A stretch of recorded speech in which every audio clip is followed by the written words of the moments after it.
இந்த வீடியோவில் நம்ம OPPO Reno10 மற்றும் இந்த OPPO ENCO Air3 Pro so இது எப்படி இருக்குன்றதை பார்த்துடலாம். முதல்ல இந்த OPPO Reno10 உடைய அன்பாக்சிங்கை பார்த்துடலாம். ஸோ இந்த வீடியோவில் நான் OPPO கூட ஒர்க் பண்ணிட்டு இருக்கேன், அதனால இது விமர்சனம் கிடையாது, என்னுடைய ஃபர்ஸ்ட் இம்ப்ரெஷன் மட்டும் சொல்கிறேன். ஸோ பாக்ஸ் பார்த்தீங்கன்னா நம்ம நார்மலாக ப்ரோ ப்ளஸ் எல்லாம் பார்த்தோம் இல்லைங்களா, அதே மாதிரி தாங்க இருக்குது.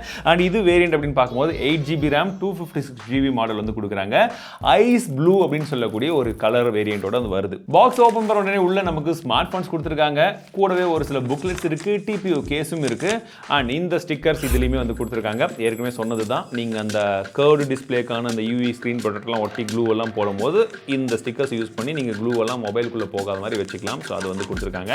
அண்ட் கூடவே நமக்கு சார்ஜர் இருக்குது, கேபிளும் கொடுத்துருக்காங்க. ஸோ மொபைலுடைய டிசைன் பார்த்தீங்கன்னா கண்டிப்பாக உங்களுக்கு அந்த பின்பக்கமாக லைட் பட அந்த ஷேட் வந்து மாறுதுங்க. ப்ளூ ஷேட்லேயும் இருக்குது, ஒரு மாதிரி வந்து ஆரஞ்சு ஷேட், ஒரு க்ரீன் ஷேட்.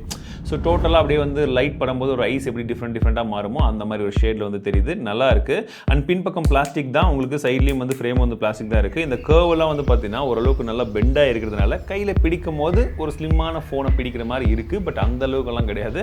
வெயிட்டும் வந்து பார்த்தீங்கன்னா உங்களுக்கு 185 கிராம் இருக்குது. ஒருவேளை இந்த கலர் வேணா வேற கலர் பார்க்குறீங்கன்னா உங்களுக்கு சில்வரி கிரே அப்படின்னு சொல்லக்கூடிய இன்னொரு ஆப்ஷன் இருக்குது. சரி, இப்போ இந்த மொபைலில் இருக்கக்கூடிய ப்ராசஸர் அப்படின்னு வந்து பார்த்தீங்கன்னா நம்ம ரீசெண்ட் டைம்ஸில் நிறைய தடவை பார்த்தா அதே ப்ராசஸர் Dimensity 7050 அப்படின்னு சொல்லக்கூடிய ப்ராசஸர். ஓகேங்களா? ஸோ இந்த ப்ராசஸர் வந்து கொடுத்துருக்காங்க. நான் டூவும் வந்து ரன் பண்ணியிருக்கேன், ஸ்கோர் வந்து பாருங்க எவ்வளோ வருதுன்னு சொல்லிட்டு. இப்போ ரீசெண்ட் டைம்ஸில் நல்லா பர்ஃபார்ம் பண்ணக்கூடிய ப்ராசஸர் தான். ரொம்ப புது ப்ராசஸர்லாம் வந்து கிடையாது, நான் ஏற்கனவே சொன்ன விஷயங்கள் தான். பட் இருந்தாலுமே ஸ்டேபிளான ஒரு ப்ராசஸருங்க. பர்ஃபார்மன்ஸை பொறுத்த வரைக்கும் ஒரு நார்மலான பர்ஃபார்மன்ஸ் கண்டிப்பாக வந்து நீங்கள் எதிர்பார்க்கலாம். ஒருவேளை நீங்கள் கேமிங் விளையாடுறீங்க அப்படின்னா ரொம்ப பெரிய கேம் அந்த மாதிரிலாம் வந்து விளையாட முடியாது. ஒரு நார்மல் கிராஃபிக்ஸ் செட்டிங்ஸ்ல நீங்க கேம் ப்ளே பண்ண முடியும். 5000 mAh பேட்டரி கொடுத்திருக்காங்க, 67 வாட்க்கான ஃபாஸ்ட் சார்ஜிங் சப்போர்ட் இருக்கு. அண்ட் உங்களுக்கு 100% வரைக்கும் சார்ஜ் ஆகிறதுக்கு 47 நிமிஷம் ஆகும். அண்ட் இந்த பேட்டரி லைஃபை பொறுத்த வரைக்கும் ஒரு நாள் பிரச்சனை இல்லாமல் வந்து வருங்க. நீங்கள் மாடரேட் யூசேஜ் பண்ணுறீங்க அப்படின்னா அதுக்கு மேலே ஹெவியாக யூஸ் பண்ணிங்கன்னா கொஞ்சம் சீக்கிரமாக காலியாகும். அண்ட் இன்னொரு விஷயம் என்ன OPPO சொல்கிறாங்கன்னா 1600 சார்ஜ் சைக்கிள் வரைக்குமே பேட்டரி குட் கண்டிஷனில் இருக்குன்றது போல சொல்கிறாங்க.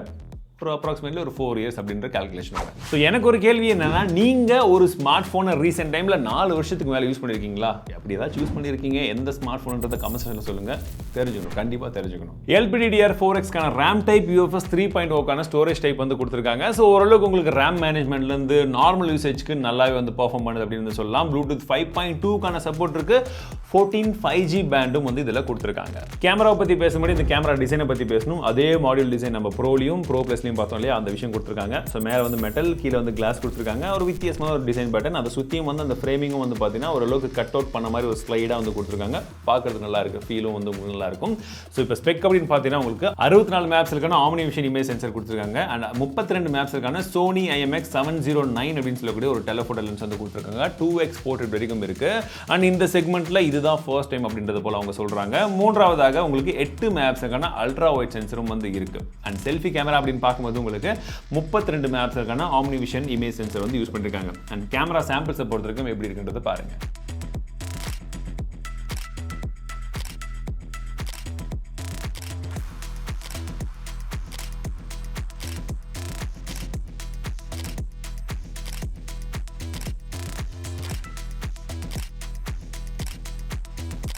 இப்போ டிஸ்பிளே பக்கம் வந்தோம்னா நம்ம ப்ரோவில் பார்த்து அதே டிஸ்பிளே தாங்க. உங்களுக்கு 6.7 இன்ச்க்கான டிஸ்பிளே வந்து கொடுத்துருக்காங்க. 120 ஹெர்ட்ஸ்க்கான ரெஃப்ரெஷ் ரேட் இருக்கு. 10 பேனல் தான், HDR 10+க்கான சப்போர்ட் இருக்கு.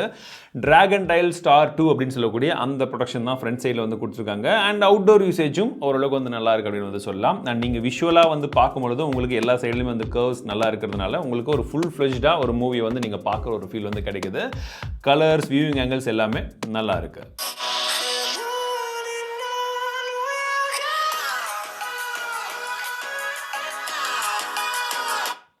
சவுண்ட் குவாலிட்டி சூப்பராக இருக்குங்க. இதில் வந்து பார்த்தீங்கன்னா ஸ்டீரியோ ஸ்பீக்கர் வந்து கொடுத்துருக்காங்க. உங்களுக்கு மேலே IR பிளாஸ்டரும் இருக்குது. டியூவல் சிம் கார்டு போடக்கூடிய சப்போர்ட் வந்து கொடுத்துருக்காங்க. ஹைப்ரிட் சிம் ஸ்லாட் தான். அண்ட் சவுண்டை பற்றி பார்க்கும்போது இதை பற்றியும் பார்த்துக்கலாம். OPPO ENCO Air3 மென்ஷன் பண்ணியிருக்காங்க. IRS ஆடியோ வயர்லெஸ்க்கான சப்போர்ட் இருக்குது. LDACம் வந்து இருக்குது. பின்பக்கம் திருப்பி பார்த்தீங்கன்னா ஒரு சில குயிக்கான ஸ்பெசிஃபிகேஷன்ஸும் வந்து மென்ஷன் பண்ணியிருக்காங்க. சரி, நீங்கள் வேணால் பாஸ் பண்ணி பார்த்துக்கோங்க. சரி, இப்போ ஓப்பன் பண்ணி உள்ளே பார்த்தலாம். ஓப்பன் பண்ண உடனே உள்ள நமக்கு TWS இயர்ஃபோன் வித் கேஸோட வந்து கொடுத்துருக்காங்க. Green colour. இது இல்லாமல் வந்து பார்த்தீங்கன்னா நம்மகிட்ட ஒரு ஒயிட் கலரும் வந்து அவங்க லான்ச் பண்ணுவாங்க. சரி, உங்களுக்கு எது பிடிக்குது பார்க்கலாம். பட் இந்த க்ரீன் கலரே கொஞ்சம் இன்ட்ரெஸ்டிங்காக தான் வந்து இருக்குது.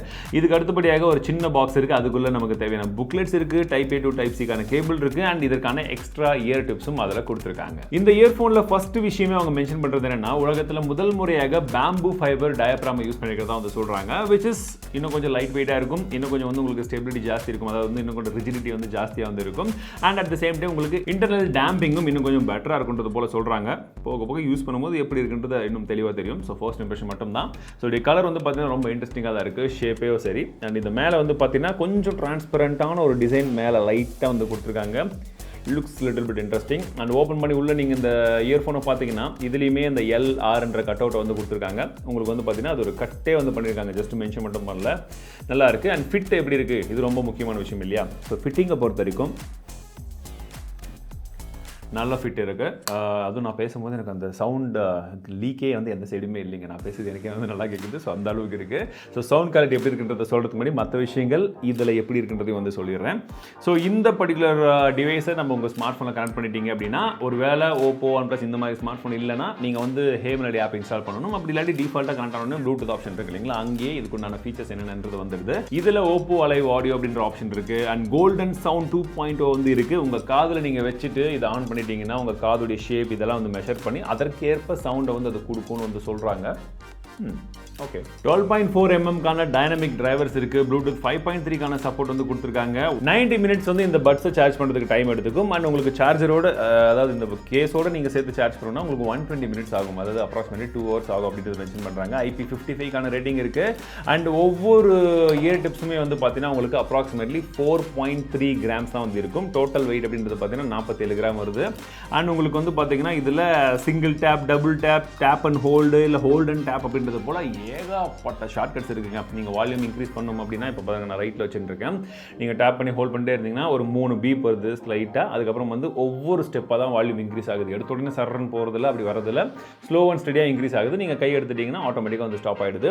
அண்ட் இந்த சைடில் நான் ப்ரெசென்ட் பண்ணி ஹோல்ட் பண்ணும்போது அழகாக வந்து ஒரு ஸ்டெப்பாக வந்து கம்மியாகுது. ஸோ இந்த மாதிரி வந்து பார்த்தீங்கன்னா இந்த டச்சும் வந்து பார்த்தீங்கன்னா ரெஸ்பான்ஸ் வந்து நல்லா இருக்குது, பர்ஃபெக்டாக டிசைன் பண்ணியிருக்காங்க. அண்ட் நிறைய விதமான ஆப்ஷன்ஸ் வந்து இந்த டச்சுக்காக வந்து கொடுத்துருக்காங்க, which actually works good. 49 டெசிபிள்ஸ்க்கான அடாப்டிவ் ANC வந்து கொடுத்துருக்காங்க. TUV ரென்லான்கான சர்டிஃபைடோட வருது. அண்ட் இது யூஸ் பண்ணும்போது உண்மையிலே சொல்ல போனால் ஆக்டிவ் நாய்ஸ் கேன்சலேஷன் ரொம்ப நல்லாவே ஒர்க் ஆகுதுங்க. இதில் கூகுள் ஃபாஸ்ட்பேர்க்கான சப்போர்ட்டும் இருக்குது. உங்களுடைய சேம் கூகுள் அக்கௌண்ட்டை நீங்கள் வெவ்வேறு டிவைஸில் கனெக்ட் பண்ணாலுமே டக்குன்னு கனெக்ட் ஆகிறதுக்கு ஒரு ஆப்ஷன் இருக்குது. நாங்கள் ட்ரை பண்ணி பார்க்கும்போது நல்லா இருந்தது. டியூவல் டிவைஸ் கனெக்ட் அப்படின்ற ஒரு ஆப்ஷன் இருக்கிறதா வந்து சொல்லியிருந்தாங்க. பட் நாங்கள் யூஸ் பண்ண வரைக்கும் எங்களுக்கு அது சரியாக ஒர்க் ஆகல. மேபி ஃபியூச்சரில் ஏதாச்சும் அப்டேட் கொடுத்து ஃபிக்ஸ் பண்ணுறாங்களான்றதை பார்க்கலாம். மற்றபடி சவுண்ட் குவாலிட்டி எப்படி இருக்குது ரொம்ப முக்கியம் இல்லையா? ஸோ சவுண்ட் என்னுடைய இனிஷியல் டெஸ்டிங் கொஞ்ச நேரம் இது யூஸ் பண்ணி பார்க்கற வரைக்கும் வந்து பார்த்தீங்கன்னா இனிஷியல் டெஸ்டிங்கில் வந்து சவுண்ட் நல்லா இருக்குது, பேஸ் நல்லா இருக்குது. அட் த சேம் ரொம்ப அதிகமாக எதிர்பார்க்காதீங்க. ஓரளவுக்கு நான் கேட்குற அளவுக்கு வந்து ஒரு மீடியம் தான் கேட்பேன், அந்த அளவுக்கு நல்லா இருக்குது. ஐஸும் நல்லா இருக்குது, மிட்ஸ் வந்து ஓரளவுக்கு ஓகேவாக இருக்குது. மற்றபடி சவுண்டுடைய லெவல்ஸ் நீங்கள் 80, 85 வச்சு கேட்டாலுமே உங்களுக்கு வந்து அந்த சவுண்டுடைய கிளாரிட்டி வந்து ஓரளவுக்கு நல்லா தான் இருக்குது. ஸோ இந்த ரெண்டு ப்ராடக்ட்டுடைய எக்ஸாக்ட் ப்ரைசிங் என்னன்றது நான் டிஸ்கிரிப்ஷன் அப்டேட் பண்ணுறேன், நீங்கள் தாராளமாக வந்து செக் பண்ணி பார்க்கலாம். அந்த ப்ரைசிங் இந்த ரெண்டு டிவைஸ் எப்படி இருக்குன்ற உங்களுக்கு கருத்துக்களை கமெண்ட் செக்ஷனில் ஷேர் பண்ணுங்கள். நானும் தெரிஞ்சுக்க ஆவலாக இருக்கேன்.